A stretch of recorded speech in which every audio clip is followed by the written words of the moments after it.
warahmatullahi wabarakatuh. Alhamdulillah wassalatu wassalamu ala rasulillah. Segala puji bagi Allah subhanahu wa ta'ala, juga salawat dan taslim kepada Nabi besar Muhammad sallallahu alaihi wasallam. Pertama-tama tentu saya perlu sampaikan teman-teman sekalian, untuk taklim kita ini sebulan sekali ini tidak bisa saya mulai sebelum duhur ya. Jadi memang harus duhur karena taklim sebelumnya yang sudah berjalan jauh, mungkin kurang lebih sudah 2 tahun di Rawamangun itu dari jam 9 sampai jam 11. Biasanya kejar waktu kesini naik motor butuh waktu sekitar 45 menit. Khawatir gak keburu gitu. Jadi makanya tadi disiapkan pun meja ini. Mungkin diharapkan bisa pengajian sebelum duhur, tapi memang saya mempertimbangkan tidak mungkin. Jadi duhur insya Allah sampai menjelang selesai nanti. Kita membahas lanjutan buku tentang 1000 amalan sunnah dalam sehari semalam. Dan ini sebenarnya bertujuan sekali agar seorang muslim tersibukkan dengan amal saleh. Gak ada waktu lagi untuk negosiasi dalam maksiat, dosa, buang-buang waktu. Bagi seorang muslim, setiap detik hidupnya itu bernilai, emas. Karena memang Allah berikan kita terbatas sekali. Aktivitas kita yang sering terulang teman-teman sekalian, kayak sekarang teman-teman lagi kumpul di kantor, nanti sebentar makan siang, kembali lagi kerja, sore pulang, menghadapi suka dukanya, macet, padat, malam nanti kumpul sama keluarga, besok pagi begitu lagi. Liburan pun di weekend sama, kurang lebih. Tapi seorang muslim faham, itu semua ada akhirnya. Banyak orang sebelum kita teman-teman lebih tampan, lebih cantik, lebih kaya, lebih pintar, lebih kuat secara fisik, tapi sudah meninggal. Dan kita pun sekarang tinggal menunggu masing-masing ke liang lahat kita. Jadi jangan sampai berbangga dengan kelebihan fisik atau jabatan sehingga lalai. Enggak, seorang muslim harus jeli. Makanya kata Nabi SAW, Al-mu'minu qayyisul fatin. Orang mukmin itu cerdas dan jeli. Dia harus tahu setiap detiknya akan dihisab oleh Allah Subhanahu wa ta'ala. Di dalam hadis Nabi SAW yang sahih, tidak akan beranjak kaki seorang hamba pada hari kiamat kecuali ditanya 4 hal. Enggak ke surga, enggak ke neraka. Di antaranya waktunya, di mana dia habiskan. Dan diikutkan lagi setelahnya masa mudanya, di mana dia habiskan. Ternyata waktu sama masa muda ini sama-sama gitu kan. Tetapi waktu bicara masalah global dari masih kecil sampai dia meninggal. Kalau masa muda lebih difokuskan lagi. Energi lagi memuncak, ide-ide lagi brilian. Ya, banyak potensi-potensi yang bisa kita lakukan. Kalau orang sudah tua, jalannya jadi lamban, badannya bungkuk, mungkin matanya rabun. Tapi orang masih muda banyak sekali. Dan ini tidak boleh disia-siakan. Akan dipertanggungjawabkan semua pada hari kiamat.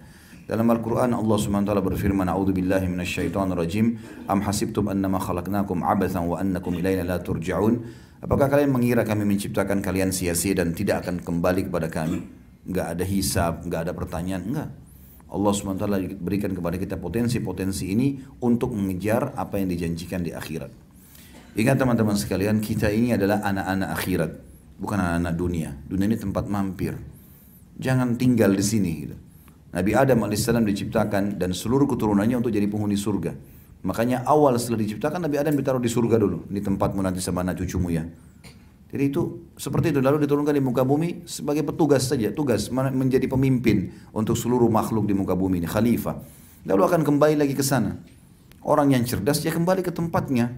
Makanya Ali bin Abi Thalib berkata radhiyallahu anhu, dunia punya anak-anak dan akhirat punya anak-anak, tapi jadikan diri kalian sebagai anak-anak akhirat. Dunia boleh dinikmati, bukan tidak boleh. Orang mukmin ahli surga itu menikmati dunia loh. Menikmati luar biasa karena kita bisa makan, kita bisa minum, kita bisa bekerja, kita bisa menikah, kita bisa punya keturunan, boleh pakai kendaraan yang bagus, boleh punya rumah yang mewah. Silahkan kejar prestasi dunia, nggak ada dilarang. Yang penting satu syaratnya halal, itu saja kok yang Allah izinkan. Kalau Allah haramkan tidak boleh, sebatas itu. Bahkan lebih bagus kita punya semacam sebuah peraturan yang kita tahu, oh mana boleh mana nggak boleh, ada halal ada haram. Orang kafir nggak kenal masalah itu, semuanya boleh-boleh saja bagi mereka. Itu lebih rapi. Di Jepang sekarang teman-teman sekalian, kalau orang-orang Jepang penyembah berhala, penyembah matahari malah, mereka kalau masuk ke supermarket, kalau mereka temukan ada makanan kaleng, tulisan halal lebih dipilih daripada yang tidak. Pernah diwawancarai oleh beberapa orang muslim, kenapa? Ditanya, kenapa? Oh kalau ini pasti lebih terjamin. Mereka sendiri tahu kalau orang Islam itu punya peraturan yang baik buat mereka. Dan kita tahu teman-teman, yang halal itu semua pasti baik buat kita. Dan yang haram pasti buruk buat kita. Itu konsep dasar agama kita. Maka seorang muslim harus selalu mengetahui seluruh seluk-beluk kehidupannya ini harus bernilai bobot pahala yang dia bisa panen. Dan itu salah satu tujuan kita membahas buku kita ini. Sebelumnya kita sudah membahas masalah bersiwak, membersihkan mulut, bagian daripada ibadah. Ya. Masuk dalamnya juga sebelumnya ada wudhu dan seterusnya. Dan pada siang ini insya Allah kita masuk ke masalah sunnah dalam memakai sandal dan sepatu. Saking detailnya Islam itu sampai ke masalah menggunakan alas kaki saja itu bisa dapat pahala. Dan ini tidak ada di agama lain ini. Sabda Rasulullah SAW, kata beliau, kata penulis ini, berikut menjelaskan kepada kita perihal bagaimana memakai alas kaki, baik sandal maupun sepatu menurut hukum syariat Islam, sehingga ada nilai pahalanya. Disebutkan dalam hadis riwayat Muslim nomor 2097, Nabi SAW bersabda, "Idan ta'ala ahadukum falyabda bil yumna, wa idha khala'a falyabda bil shimal, wal yun'ilhuma jami'an aw liyakhla'huma jami'an." Apabila salah seorang di antara kalian memakai alas kaki, sandal atau sepatu, laki-laki atau perempuan sama, maka mulailah dengan yang kanan. Adapun apabila ia hendak melepasnya, maka mulailah dengan kiri. Dan pakailah kedua-duanya sekaligus atau lepaskan kedua-duanya. Jadi ada larangan kita tidak boleh pakai sendal sebelah. Ya. Misal sendal kita hilang, sepatu kita hilang, lalu kita pakai sebelahnya. Itu ada larangan. Dan ini tentu ada penelitian medis juga ya. Ada berpengaruh masalah itu kepada kesehatan kita. Yang jelas yang kita ingin titik beratkan ternyata menggunakan sandal dan sepatu dimulai dengan kaki kanan, ya, kemudian dilepas dengan kiri terlebih dahulu sehingga kanan yang terakhir, maka ini ada pahalanya. Kita masuk musholla atau tempat seperti ini ada pahalanya. Buka sepatu tadi, pakai sepatu sebentar gitu kan. Di rumah mungkin ibu-ibu akhwat kita pakai sandal di rumah yang dipakai biasa mungkin dalam rumah, itu sudah bisa jadi pahala. Kata beliau, sunnah-sunnah tersebut diamalkan seorang muslim berkali-kali dalam sehari semalam. Misalnya, ia memakai alas kakinya sebelum masuk atau setelah keluar dari masjid, ketika masuk dan keluar kamar mandi, ketika pergi ke tempat kerja di luar rumah, sehingga dapat dikatakan bahwa memakai alas kaki adalah rutinitas yang terjadi berkali-kali dalam keseharian seorang muslim, seperti halnya manusia lainnya. Dengan demikian, apabila memakai dan melepaskan alas kaki ini bisa diamalkan dengan niat untuk mengikuti sunnah Nabi SAW, tentu saja seorang muslim akan mendapatkan pahala yang sangat banyak. Dan dengan mempraktekkan ini, seluruh aktivitas keseharian seorang hamba akan selalu berdasarkan bimbingan sunnah. Selanjutnya adalah sunnah berpakaian. Salah satu aktivitas yang rutin dilakukan banyak orang dalam keseharian adalah melepas dan memakai pakaian, baik yang dicuci, baik untuk dicuci, dipakai tidur ataupun yang lainnya. Nah, ini ada sunnah-sunnahnya. Ya, baik itu kita pakai baju baru atau pakai baju yang sudah lama. Yang pertama adalah disunnahkan oleh Nabi SAW membaca basmalah. Basmalah diucapkan baik ketika melepas maupun memakai pakaian. Imam Nawawi rahimahullah berkata, mengucapkan bismillah adalah sangat dianjurkan dalam seluruh perbuatan. Karena ada hadis Bukhari berbunyi, kullu amrin la yubda bismillah fahuwa aqta'. Semua perkara yang tidak dimulai dengan bismillah maka dia aqta, terputus dari rahmat. Ya. Ada makna yang lain kata para ulama, aqta ini artinya jauh dari rahmat Allah yang berarti akan dekat dengan syaitan. Ya. Maka dengan baca bismillah saja, mau makan, mau beraktivitas apa saja, maka itu sudah cukup jadi ibadah. Yang kedua, berdoa ketika memakai pakaian. Dalam sebuah hadis disebutkan apabila Rasulullah SAW hendak memakai pakaian, baik gamis, jubah ataupun sorban, beliau selalu berdoa, Allahumma inni as'aluka min khairihi wa khairi ma suni'alah, wa a'udzubika min syarrihi wa syarri ma suni'alah. Hadis ini tentu diriwayatkan Abu Daud nomor 4020. Dan Tirmidzi nomor 1768 yang artinya, ya Allah, aku memohon kepadamu untuk memperoleh kebaikan pakaian ini dan kebaikan dari tujuan pakaian ini dibuat, dan aku berlindung kepadamu dari keburukannya dan keburukan tujuan pakaian ini dibuat. Nah, sebagian riwayat menjelaskan ini dibaca kalau menggunakan baju baru, ya, menggunakan baju baru. Kalau kita sudah menggunakan baju yang sudah lama, maka ada doa yang juga diajarkan di dalam hadis yang sahih, kata Nabi SAW, Alhamdulillahilladzi kasanihi hadat thawb warazaqanihi min ghairi haulin minni wala quwwah. Segala puji bagi Allah yang telah mengenakan aku pakaian ini tanpa daya dan ada kekuatan dari aku. Ya, sebagai rezeki darinya tanpa ada daya dan kekuatan dari aku. Jadi kita sudah pakai baju, kita minta kebaikan-kebaikannya, kebaikan bahan-bahannya, penampilan kita. Begitu juga kita minta dijauhkan dari keburukannya, keburukan bahan-bahannya dan juga penampilan yang tampil dari pakaian tersebut. Jadi sudah pakai pakaian dapat pahala.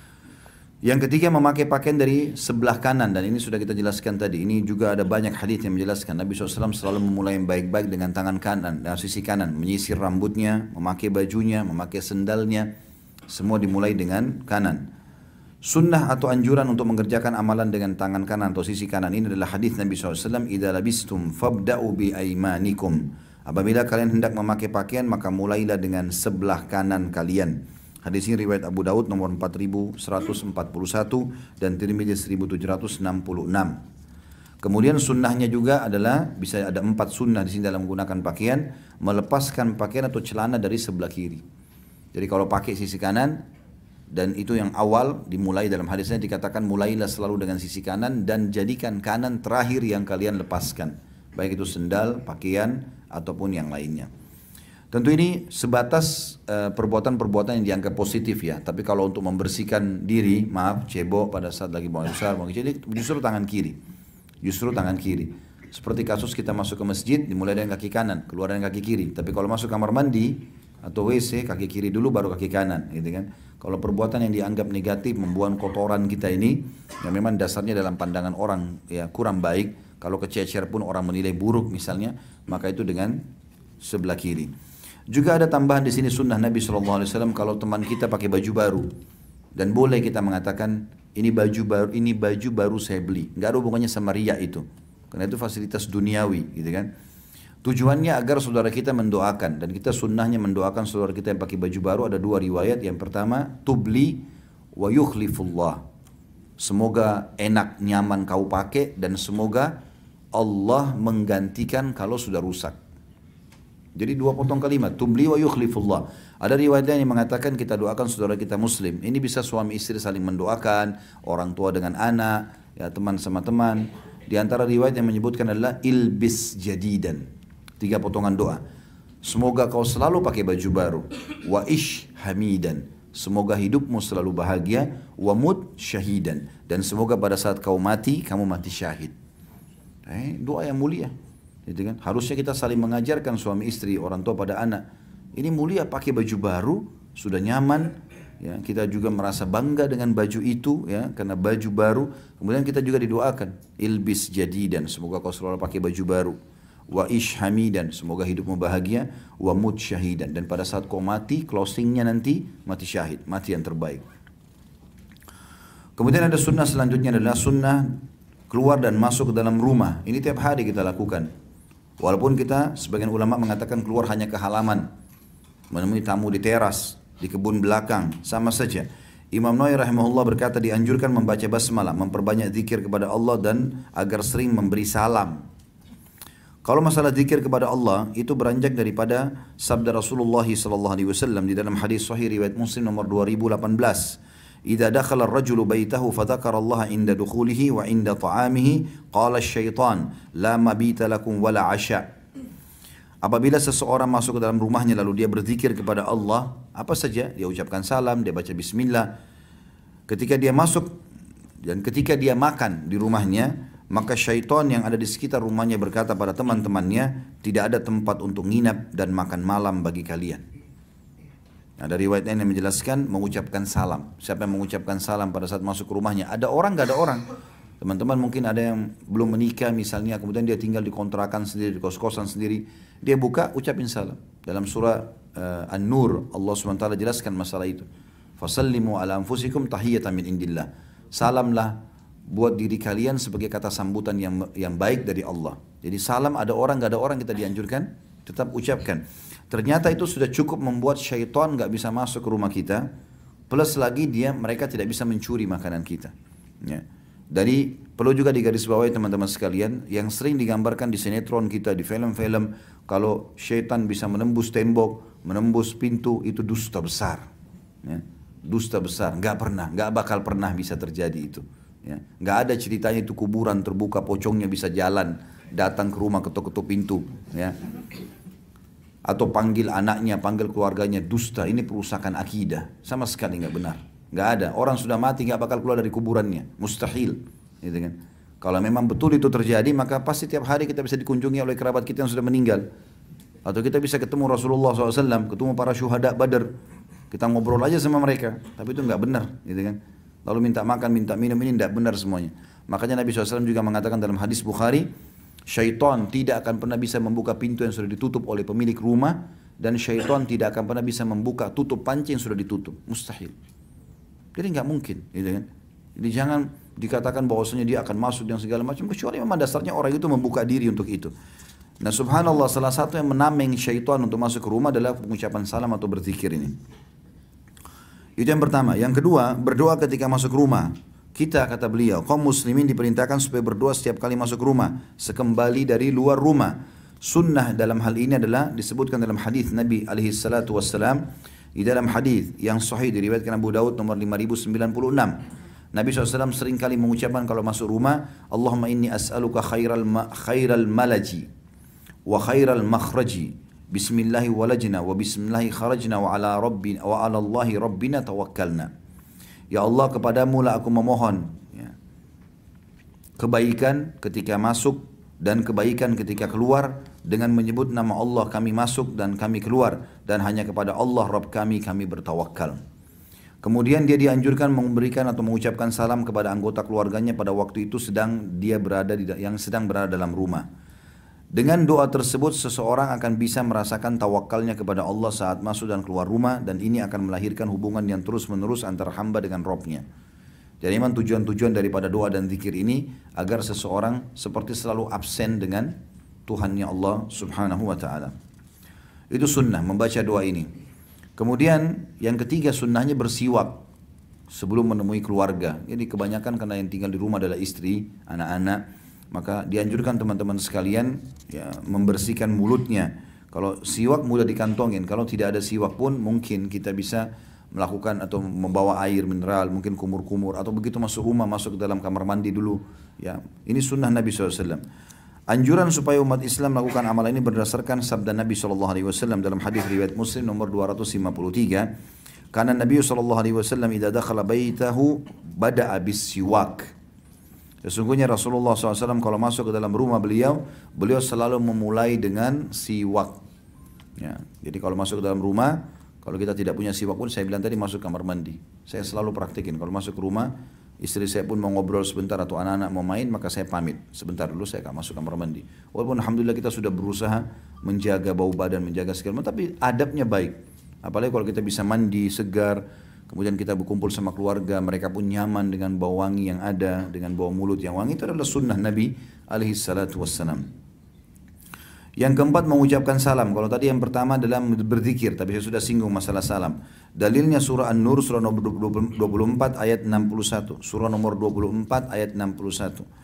Allah berfirman, A'udzubillahi minasyaitonir rajim, fa idza dakhaltum buyutan fasallimu ala anfusikum tahiyatan min indillahi mubarakatan thayyibah. Apabila kalian memasuki rumah-rumah, hendaklah kalian memberi salam kepada penghuninya, yang berarti memberi salam kepada, dan juga berikanlah salam kepada diri kalian sendiri dengan salam yang penuh dengan berkah dan baik dari sisi Allah. Karena salam kan artinya assalamualaikum, keselamatan buat kalian, warahmatullah, dan tentu keselamatan ini saya dunia akhirat. Dan warahmatullah artinya semoga rahmat Allah, karunia terbesarnya datang kepada kalian, wabarakatuh, dan semoga selalu tercukupi dengan berkah. Jika sebelum masuk ke rumahnya, kata beliau, setiap kali selesai mengerjakan sholat fardu di masjid, seorang muslim mengamalkan sunnah-sunnah tersebut, maka dalam sehari semalam jumlah keseluruhan sunnah tersebut tidak kurang dari 20 sunnah. Ya. Andai saja dia bolak-balik ini, ucapin salam, baca doa pada saat masuk, pada saat keluar, pakai sendal, bersiwak, ini semua berarti bisa lebih dari 20 sunnah Nabi SAW yang diamalkan. Sedangkan ketika hendak keluar rumah, disunnahkan membaca doa Bismillahi tawakkaltu ala Allahi wa la hawla wa la quwata illa billah, dengan menyebut nama Allah, aku bertawakal kepada Allah. Ya, tawakal artinya berpasrah kepada Allah, dan tidak ada daya juga kekuatan melainkan dengan pertolongan Allah. Apabila seorang muslim membaca doa tersebut, maka akan dikatakan kepadanya oleh para malaikat, engkau telah dicukupi, engkau akan dipelihara, dan akan diberi petunjuk. Kemudian syaitan pun menjauh darinya. Hadis sahih riwayat Abu Daud nomor 5095 dan Tirmidzi 3426. Apabila dicermati, maka seorang muslim itu dalam keseharian berkali-kali keluar dari rumahnya, seperti keluar untuk sholat di masjid, atau keluar untuk bekerja dan memenuhi kebutuhan rumah tangga serta anggota keluarganya. Maka itu hendaklah seorang muslim mengamalkan sunnah-sunnah yang diuraikan di sini setiap kali hendak keluar rumah agar ia akan mendapatkan kebaikan dan pahala yang besar.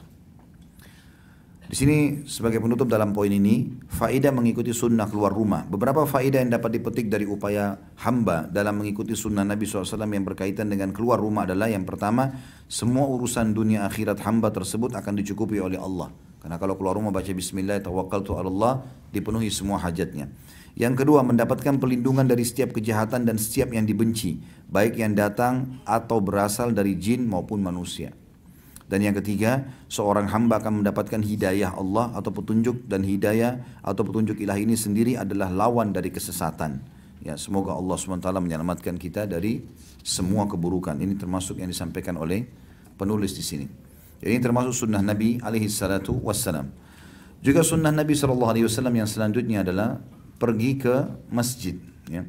Ini juga untuk saya ingin tambahkan teman-teman berhubungan dengan masalah rumah ini, baik itu kontrak, baik itu kos ataupun sudah punya rumah sendiri, usahakan jangan pernah ada hal-hal yang bisa membuat malaikat tidak masuk atau bahkan doa kita tidak mustajab.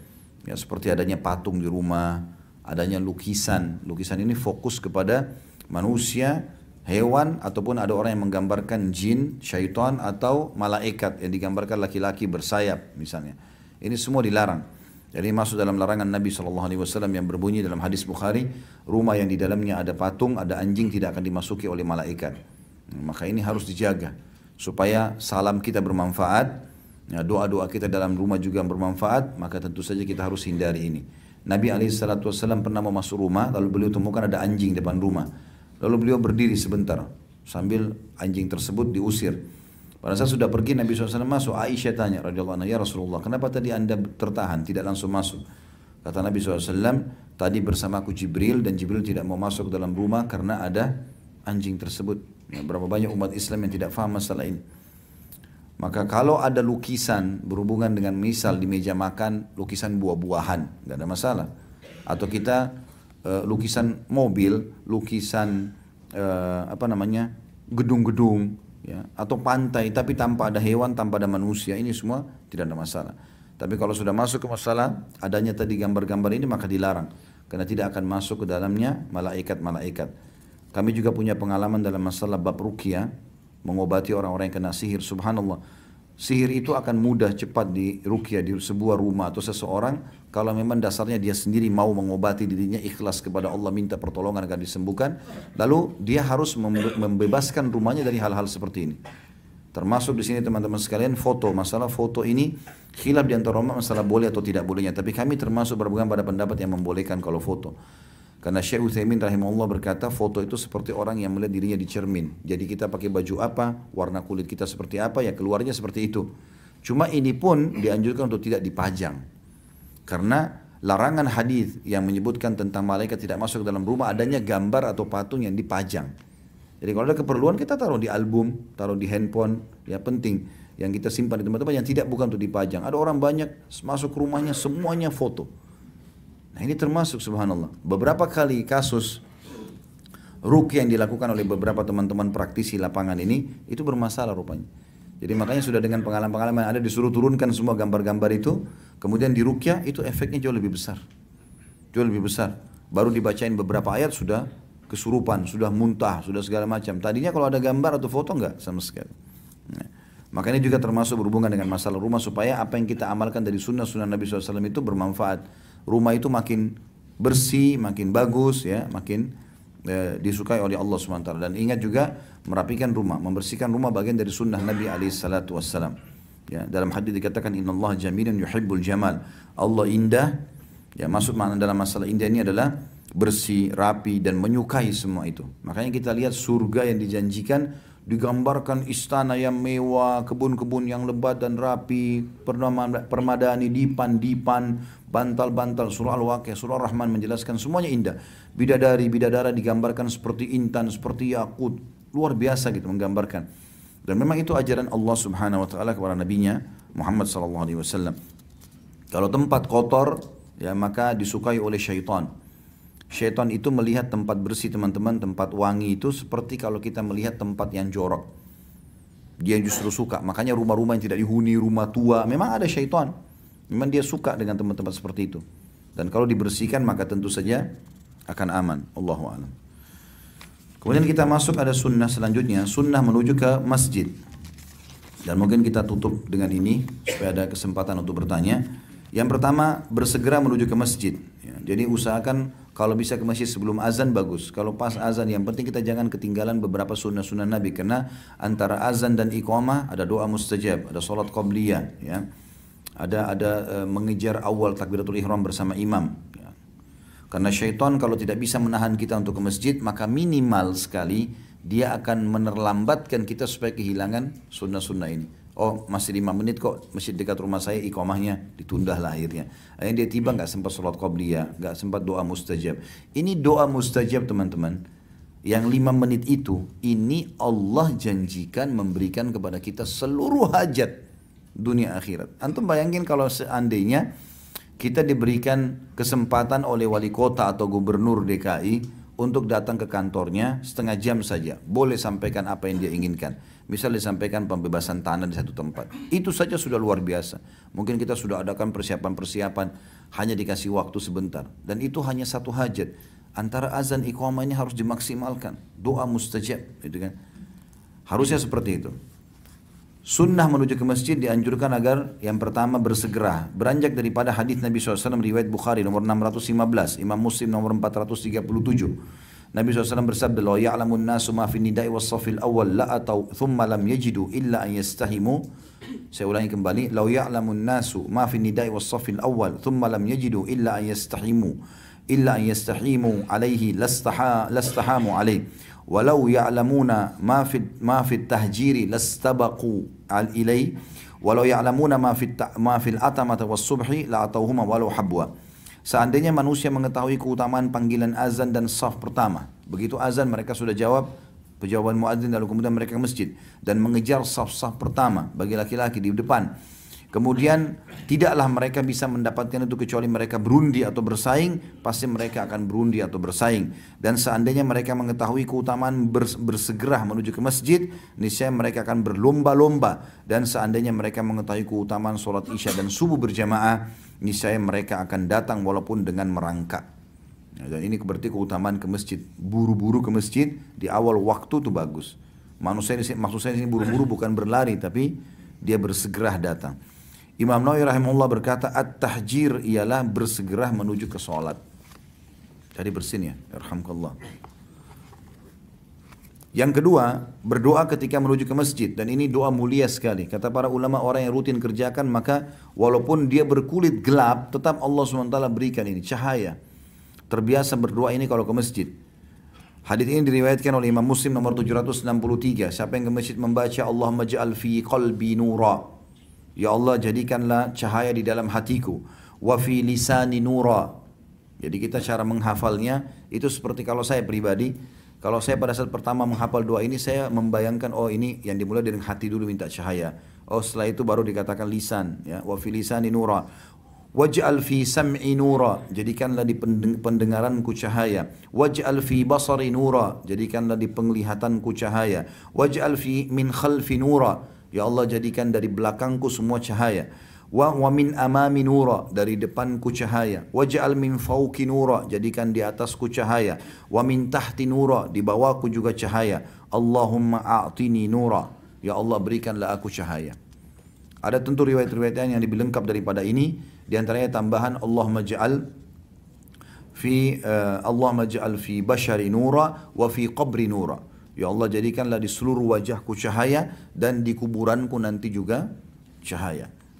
Ini sunnah Nabi SAW. Ya, tentu teman-teman mengamalkannya dengan cara rutin diamalkan, insya Allah akan dihafal. Seperti Al-Fatihah. Karena kita rutin terus baca jadi dihafal. Maka harus dimulai untuk menghafal itu. Yang ketiga, berjalan menuju masjid dengan tenang, secara perlahan-lahan, jadi jangan tergesa-gesa. Dapat pahala juga di sini. Hadis ini riwayat Bukhari nomor 636 dan 908 dan Imam Muslim nomor 944. Nabi SAW bersabda, "Idza sami'tumul iqamah famshu ila sholati wa alaikum bis sakinati wal waqar." Jikapun kalian telat dan kalian sudah mendengar kumandang iqamah, maka berjalanlah ke masjid untuk sholat dengan tenang dan perlahan-lahan. Dan makna as-sakinah ialah perlahan dalam berjalan dan menjauhkan diri dari senda gurau. Sedangkan al-waqar artinya menundukkan pandangan, merendahkan suara dan tidak menoleh ke sana sini. Ini termasuk adab menuju ke masjid.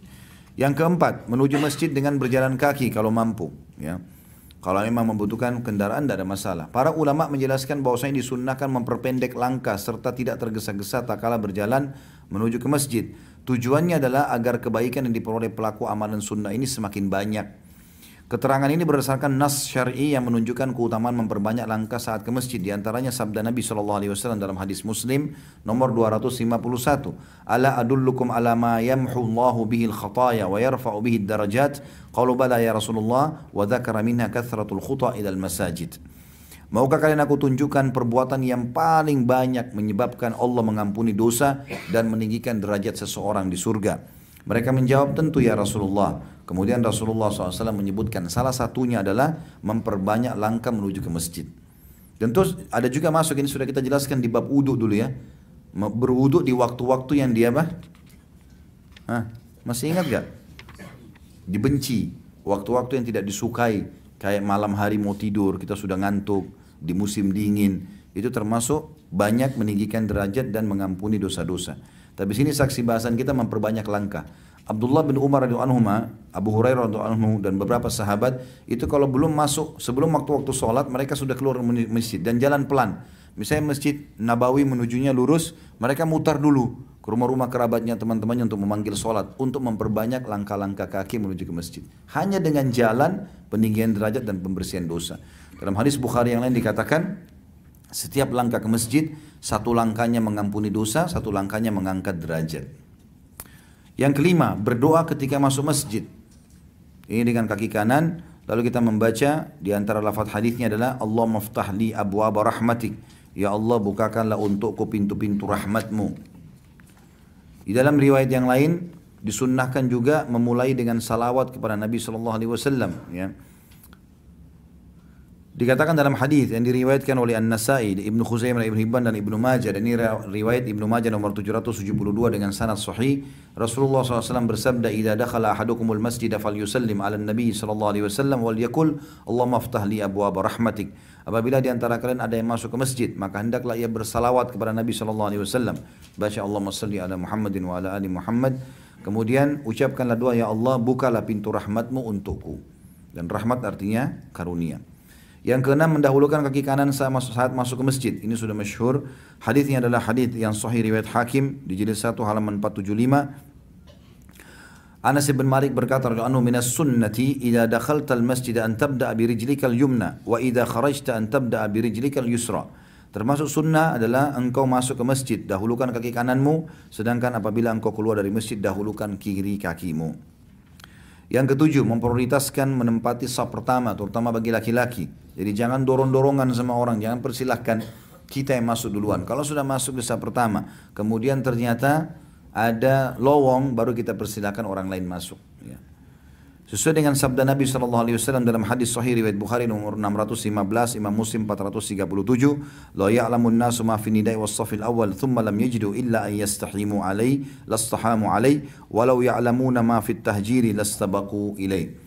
Seandainya umat manusia mengetahui keutamaan dari panggilan azan dan saf pertama, begitu azan mereka langsung sibukkan diri dengan sholat, lupain yang lainnya, dan mereka mengejar saf-saf pertama, kemudian tidaklah mereka bisa mendapatinya kecuali caranya berundi atau bersaing, pastilah mereka akan berundi atau bersaing, dan seandainya mereka mengetahui keutamaan bersegera menuju ke masjid, niscaya mereka akan saling berlomba.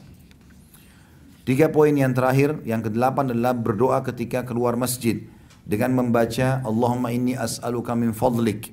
Ini doa yang terpendek, ya Allah karuniakanlah aku dari karuniahmu, ya. Fadl ini lebih kepada rezeki, kesehatan. Dan ini hadis diriwayatkan oleh Imam Bukhari nomor 444, Imam Muslim 714. Dalam riwayat An-Nasai disebutkan agar bersalawat kepada Nabi SAW di samping membaca doa tersebut. Jadi kita mau masuk masjid, kaki kanan baca Allahumma salli ala Muhammadin wa ala ali Muhammad, Allahumma aftah li abwaaba rahmatik. Kalau keluar, Allahumma salli ala Muhammadin wa ala ali Muhammad, kemudian kita membaca Allahumma inni as'aluka min fadlik. Jadi masuk rahmatik, keluarnya fadlik. Yang kesembilan, mendahulukan kaki kiri saat keluar masjid. Tadi salah satu sunnahnya mendahulukan kaki kanan saat masuk. Ini kalau keluar kaki kiri. Ini juga sunnah sendiri, dapat pahala. Hal ini berdasarkan perkataan sahabat Anas bin Malik yang lalu tentang keutamaan mendahulukan kaki kanan ketika masuk ke dalam masjid. Saya pernah subhanallah dulu satu masjid, saya duduk di bagian belakang dekat pintu masjid masuk keluar. Saya melihat sangat sedikit orang Islam mengamalkan ini. Mereka masuk masjid keluar ya tidak dipedulikan, mau kaki kanan dulu, mau kaki kiri dulu. Maka ini perlu digarisbawahi. Hanya dengan mendahulukan kaki toh juga akan masuk, ada pahala, kenapa enggak gitu. Bahkan saya pernah temukan ada seorang profesor mengajar kami di S2 dulu, ilmu budaya. Semoga Allah kasih hidayah. Alhamdulillah pada saat itu dia mengajar dan saya ada di kelas gitu. Kemudian dia mengatakan ada tradisi, waktu itu kami di Sulawesi Selatan, ada tradisi orang Bugis Makassar, kalau masuk kamar mandi itu kaki kiri keluar kaki kanan. Saya langsung angkat tangan, saya bilang maaf Pak Prof. Setahu saya itu bukan tradisi Bugis Makassar, itu adalah sunnah Nabi SAW. Kalau anda mau saya datangkan hadisnya, saya datangkan Sahih Bukhari, ya keesokan hari saya perlihatkan ini, silahkan lihat. Ini hadisnya. Jadi itu sunnah. Subhanallah profesor pun orang Muslim tidak tahu kalau itu adalah sunnah Nabi SAW. Dan ini banyak terjadi. Sayang sekali, hanya sekedar untuk masuk ke masjid dengan kaki dan keluar juga dengan kaki kanan keluar dengan kaki kiri sudah dapat pahala, tidak dilakukan. Yang ke-10 yang terakhir adalah sholat tahiyat masjid. Ya, sebagai kata penghormatan, ini sebenarnya tahiyat adalah penghormatan terhadap masjid ya. Sabda Nabi SAW, "Idza dakhala ahadukumul masjid fala yajlis hatta yusalli rak'atain." Apabila salah seorang di antara kalian masuk ke masjid, maka janganlah ia duduk hingga dia sholat 2 rakaat. Hadis ini riwayatkan Imam Bukhari. Oh tadi itu poin nomor 8 itu hadisnya riwayat Muslim 713. Yang sekarang ini poin nomor 10 hadis riwayat Bukhari nomor 444 dan Muslim 714. Jadi tadi saya terbalik membaca footnote-nya. Tahiyat masjid maksudnya adalah orang kalau masuk ke masjid tidak ada kegiatan sholat yang lain. Jadi kalau seandainya kita masuk masjid, dasarnya kita mau sholat qobliyah misalnya, itu sudah dihitung juga tahiyat masjid. Intinya sholat. Kita masuk ke masjid pun, kita temukan sudah iqamah, lalu kita sholat wajib, ya sudah. Itu sudah sama saja dia sudah menghormati masjid dengan sholat. Jadi kalau kita mau datang masjid untuk majlis ilmu misalnya, di waktu duha, maka kita datang sholat tahiyat masjid sebagai sambutan buat masjid itu boleh saja. Tapi kalau kita ingin sholat duha, maka sudah gugur masalah tahiyat masjid secara khusus itu ya. Karena semua yang penting intinya sholat pada saat masuk. Dan tidak ada lagi sholat sunnah teman-teman kalau sholat wajib diiqamahkan. Sebagaimana sabda Nabi SAW, tidak ada lagi sholat sunnah dengan iqamah sholat wajib. Bahkan kalau kita lagi sholat kita berhentiin kalau sudah iqamah, kecuali di detik-detik terakhir kita bisa menyelesaikan. Misal pas iqamah Allahu Akbar misalnya kita sudah tahiyat. Kita tahu kita akan mengejar atau mendapatkan takbiratul ihram pertama imam, gak ada masalah. Tapi kalau baru rakaat pertama, baru takbir, maka diberhentikan saja. Ya, karena Nabi SAW melarang, mengatakan tidak ada sholat sunnah dengan iqamah, sholat wajib. Imam Syafi'i rahimahullah berkata, sholat tahiyat masjid disyariatkan meskipun pada waktu yang dilarang. Ya, ini tentu ada khilaf di antara ulama ya, tapi saya termasuk berpegang pada pendapat ini. Jadi misalnya habis subuh sampai terbit matahari itu kan dilarang sholat.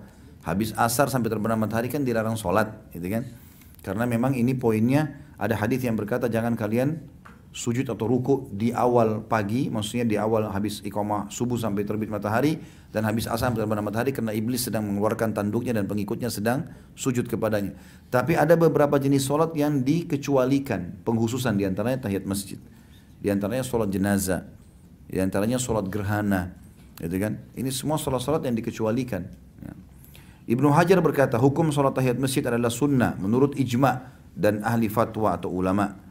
Praktek sunnah-sunnah tersebut terjadi berkali-kali yang dilakukan oleh seorang muslim ketika ia hendak bepergian menuju masjid untuk melaksanakan sholat 5 waktu. Apabila dikumpulkan semuanya tadi, 10 poin tadi, karena kan 10 poin ya, maka kalau untuk 5 waktu sholat berarti dalam itu saja dia mendapatkan 50 sunnah. 50 sunnah Nabi SAW. Allahu a'lam. Baik itu saja teman-teman sekalian. Mudah-mudahan bermanfaat apa yang kita bahas insyaAllah. Karena waktunya sudah jam 1. Mudah-mudahan bermanfaat sekali lagi dan jadikan sebagai tambahan amal kita pada hari kiamat. Kalau ada benar dari Allah, kalau ada salah dari saya mohon dimaafkan. Subhanakallahumma bihamdika asyhadu an la ilaha illa anta astaghfiruka wa atubu ilaik. Wassalamualaikum warahmatullahi wabarakatuh.